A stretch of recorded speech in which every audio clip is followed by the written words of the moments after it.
Now here's the last part, or maybe the third or the second, I'm not sure. I'm just kind of knowing I talk a lot, so I'm just kind of preparing for the worst. Anyway, number 61 is Chimeco. I just feel like he's never kind of had a lot of plot or anything besides being with Blissey, being loud, being an asshole, or being shot into the sky while on fire via Flareon. So this season, he will definitely have a little bit of a I guess more of a development. His backstory is actually something that's near and dear to my heart. A lot of my bros that have seen the sprite understand it. It's it's something that will kind of dealing with what I dealt with after everything went down.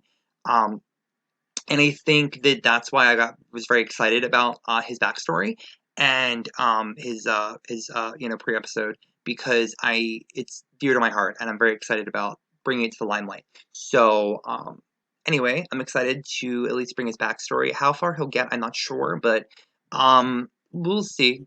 Who knows? I mean, I've surprised myself before with who I decide to get to the end. So again, not saying he's going to win or not going to win, but I'm simply saying who knows how far he'll get.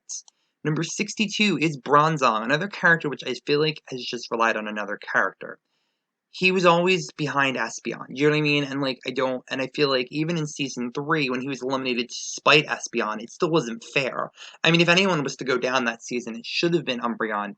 But I think that at the same time, his elimination helped Wigglytuff's development. So her getting rid of Bronzong to spite and hurt Espeon just worked, and it made sense because it's what it was supposed to be. She wanted to hurt Espeon. Getting rid of Umbreon wouldn't matter. She wanted to hurt Espeon the way that the way that she hurt her. And getting rid of Bronzong was equal to getting rid of Shuckle, so that's why she had to do it. Bronzong is definitely going to have a bunch of different plots. One of them is interesting because it has to do with his redesign that I did. He's a like not a nuclear engineer, like a physicist or something with science. I can't remember exactly what I decided. But he has like fused a bunch of different like Pokemon parts to himself. Not a lot, but some. And it will deal with another plot in the season, so he's gonna get pretty far. I'm not saying how far yet, but there's a lot of them. You know what I mean? There's 74 in total, so you really have to realize it's there's a lot of competitors. But he definitely will have a lot of development. I can promise you that. Number 63 is Solrock. He was only in live. I mean, he was kind of mentioned in World Tour and in action, but he really didn't really play a part. And after I realized I really had no where to put him in live, it was just easier to be like bye and get rid of him in that elimination with Kangaskhan and I think Tropius. No. He got eliminated with Chairman Hamilton. I can't even remember half the things because I have so many freaking competitors.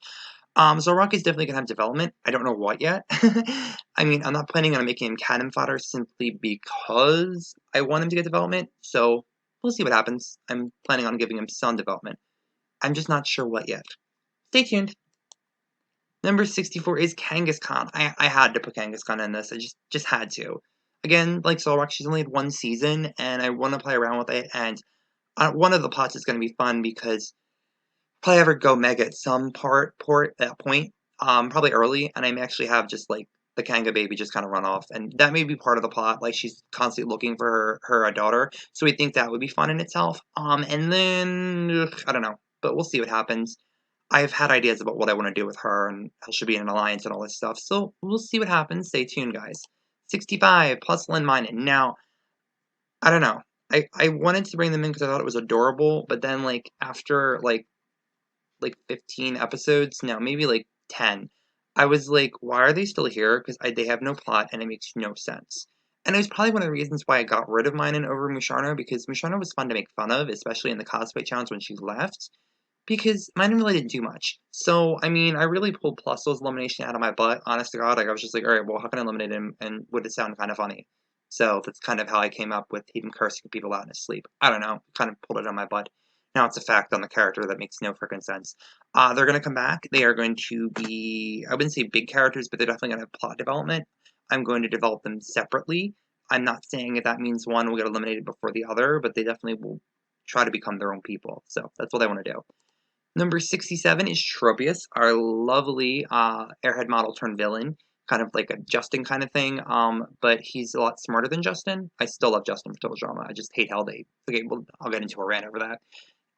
Anyway, Atreus was back. It'll be a lot of fun to play with this character again. I mean, I'm not saying he'll get super far, but I'm not saying he'll go out early either. I don't plan on getting him out early, but I don't know yet. Like I said, I've only planned eliminations 1 through 7 right now. So Tropius, I don't know. Tropius's plans, I really don't know. I don't know what I want to do with him or what I don't want to do with him. But right now, I know that he's going to be in the season, and I'm going to play around with it, and I have someone to interact with him who's actually coming up right next. Number 68 is Illumise. She will be interacting with Tropius again, because it's just kind of what her and her sister do. It just works.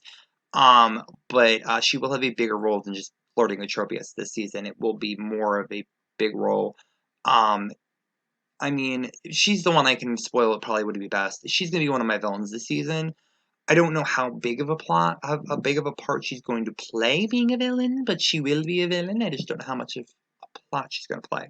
But she will be a villain. I haven't decided if I want Tropius to be a villain or a side villain or kind of just there with his own plot this season. But Loomis is a confirmed villain. She didn't get a lot of plot time or storyline or time at all, and I feel like her elimination again, like most of my competitors, I kind of came up with an elimination idea. I was like, I don't need her anymore. Let's do this. Done. Eliminated. Out of my hair. Out of my thoughts. Out of my trying to figure out how to get rid of you later. So she definitely will develop in the season. So definitely look forward to that. Number 69. Ha ha ha. Funny funny. I'm sure there'll be comments about how funny this is Togekiss. Togekiss is my crazy little angel fluffy thing. I love her to death. She started out as my quote-unquote Sierra, and it kind of branched out from there. I'm not sure what I want to do for a backstory yet, but I do know that it's going to be tons of fun to play around with. Um, I'm not sure what I want to do with it yet, and I don't know where she's going to stand, but she definitely will be. I mean, her and Bellely are my two crazies this season, so I have to play around with them, regardless of how far they get. I got to play around with them, and it's always fun to do. So I had to at least. When I didn't have her originally and just had Blossom, I was like, no, I have to have another one. So Togekiss just seemed like the perfect fit. She's fun to voice, fun to play with, and I love bringing her to life. Number 70 is Delcatty, our little airhead idiot. Um, Delcatty is just fun to play with. One of her backstories this season is she actually did get somewhat educated. She's not going to forget people's names per se. Certain competitors she will, but that'll be explained later in the season why. She's not going to forget everyone's names this season. Which I feel like I just kind of used up. It was kind of funny. She's gonna have her little ditzy moments and everything, and she's fun to play with, and we'll see where she goes. I'm not sure where she's gonna land yet, so I feel like that's the fun of this. You know, I mean, the planning is so involved this season. I don't know where a lot of people are going to land. I don't know. I'm not saying if I have the top 10 decided yet or if I don't. I don't know. Maybe I do, maybe I don't. You guys won't know. But where Delcadia will land, I don't know yet. Will she be cannon fodder? Who knows? I still have 3 more spots for cannon fodder, and I don't know if she'll land there or if she's gonna get further along. We'll see. But Delcadia will return for another season. Number 71 is Seeking. Just like Dragonite and Probopass before her, she's not gotten a lot of development, and I want to bring that into the spotlight. I mean, I think I used the compulsive liar thing for like 5 episodes, and then I got rid of her when Zatu went fucking crazy. Oh, great. I know how many YouTubers say the F-bomb. I know a lot of them say it, but I just feel bad when I say it because I really try not to. A lot of people that know me know it's in my vocabulary, but I really try not to say it, and I just did again. Okay, regardless, just move on. Seeking will return. Her backstory is fun. I've already developed it. She'll be sitting next to Drapion with his fun little backstory that I've already decided. And you guys can look forward to that. They're both very involved and deep, and it'll be fun to deal with.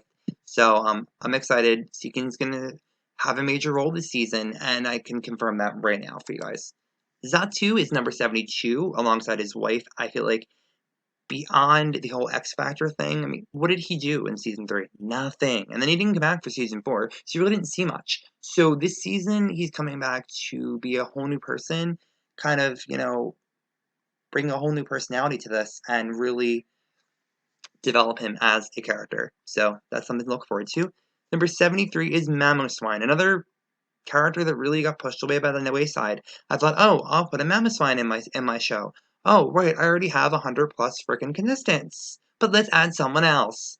which was stupid because he didn't get development. He made it to the frickin' group elimination, and I kicked him out because I was like, what am I gonna do with this Mama Swine? I have no idea what to do with him. I named him the Blizz fanboy, and this is after I stopped talking to Blizz as, like, no, I think I was still talking to Blizz, but I think I didn't put him in live because I was done talking to Blizz. So it was stupid. It was like, I literally had him in because I was talking to Blizz, and Blizz was like, we'll put a Mama Swine in, and I was like, fine, whatever. But then I had no plot for him. So this season, he has a plot, and I promise you, he'll be some parts of the comedy, but he will be in there. Last but not least, number 74 is Licky Licky. Now, Licky Licky, I know, has really had a bad shot upon everything. She is going to be a major character this season, I can tell you that much. As funny as it sounds, and I know it sounds funny because it still sounds funny when I think about it, Licky Licky will be one of my main villains this season. So I decided it was safe to reveal two, and she's the second one I will reveal. She will be a main villain this season, and I know you're thinking, what's she gonna do? You'll have to tune in to find out now, won't you? Because, I mean, I made her this sweet, sweet girl. So question, I want you guys to think. I want you guys to think, how am I gonna turn this sweet little pink puffball into a villain? How, you say? I won't say. I won't say. I can't reveal it. It's all planned out though. I know what I'm doing with her, so I'm excited. I know what I want to do. I know how it's gonna happen, and it's exciting to play around with. That's what I'm gonna leave you with Lucky Lucky. She will be one of my villains she will be confirmed villain alongside Elise. The others I won't reveal right now, but you'll find out in time, of course.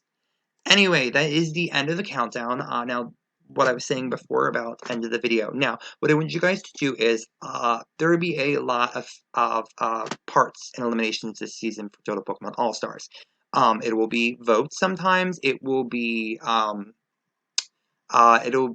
points this season. Now, I understand. Well, what are we talking about points? Points are going to be awarded to the contestants for certain things this season. It will be on how they do in the challenge, which I will decide with my creators and producers, which will probably be most of my friends, and on and off of YouTube. My friends on and off YouTube. So it will be, but they'll each are gonna get points. So what I want you guys to do for me is comment down this video. I used all 74, okay, competitors. What I want you guys to do for me is to rank your top 10 from 1 to 10, okay? Number 1 will get 10 points, and number 10 will get 1. And then if you guys are wanting to, I'm not asking you to, but if you want to, you can also list from the All-Star cast your least favorite from first to fifth. So 1 to 5 favorites, or disfavorites, unfavorite, whatever it is, the opposite of favorites. Whatever you guys don't like, list them for me from 1 to 5. Your top 5 you cannot stand and don't want to see in the season period. They will receive -5 to -1 points depending on what the rating is. I'm not saying what these points are going to. Who knows? There could be an advantage to the favorite character in the game. It could be a negative to the least favorite character in the game, but I won't reveal what it's going to be this season. But like I said, with the points, there will be. It may not be every episode, but certain episodes, if they do air, I will ask the audience for to basically rate. I'll have like either a top 10 or a random assorted 10 of the contestants, and you guys will rank them for me based on your opinion, completely based on your opinion, and they'll get points or not get points for that, or lose points, whatever. Regardless, that's what it's going to be. I have a lot of, I'm excited because a lot of them are going to be interesting. I will have you guys involved if this season does premiere, so it's going to be a lot of fun.